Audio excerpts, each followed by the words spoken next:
one thing that I've been doing in my tour repeatedly, when I talk about the first chapter of my book, which is Stand Up Straight with Your Shoulders Back, it's a discussion of hierarchies and their eternal nature, right? Because my claim is, and it's not my claim, I think it's mere fact, that organisms that have to cooperate and compete with other organisms of their type inevitably arrange themselves into hierarchies. And that's been going on for so long, which is at least 300 million years, that our nervous systems have adapted to hierarchies as if they're a permanent element of being, right? More permanent than trees, like seriously permanent. The most fundamental neurochemical, the one that regulates the entire brain, serotonin, is acutely sensitive to hierarchical distinctions. And so that's part of the proposition. So the reason I laid that proposition forward was to say, whatever pitfalls hierarchies might produce, you cannot lay them at the feet of the West, patriarchy, or capitalism. It's like, that's a non-starter. You're wrong. And not just a little bit wrong. You're so seriously wrong that if you insist upon doing that, you won't even achieve your own aims. Because you're actually not grappling with the problem. The problem is, if hierarchies are a problem, which they are, the problem is way more serious than mere capitalism. It's way deeper. And if you're actually interested in rectifying the negative consequences of hierarchies, then you're going to have to get a lot more sophisticated than your idiot Marxism. So part of the elaboration of that argument is, well, hierarchies are inevitable because we have to solve complex problems and we have to solve them socially.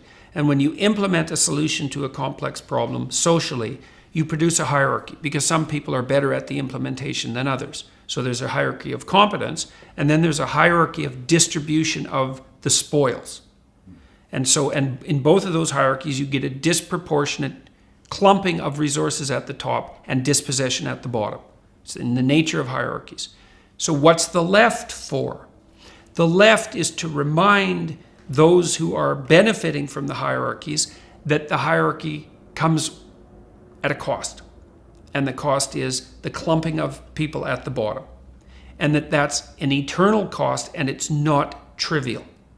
And so that's what the left should be properly focused on. The left should be providing the voice of those who are dispossessed by hierarchies.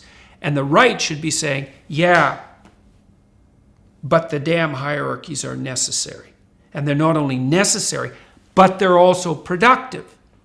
Then the left says, yes, but they tilt towards tyranny, and they can be occupied inappropriately by people who are playing games of power. Fair enough, the right has to take that into account. The hierarchy can rigidify and is likely to do that, and it can be taken over by people who are corrupt, and that's likely to happen.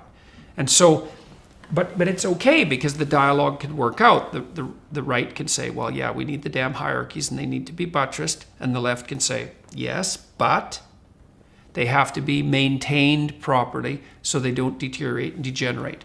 And I think that's ancient wisdom. I think the ancient Egyptians had figured that out in their symbolic representations.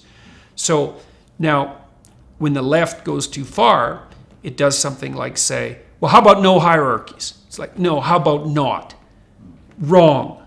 Because all that happens one of the things that happens if you flatten out the hierarchy is that you can't even organize your perceptions.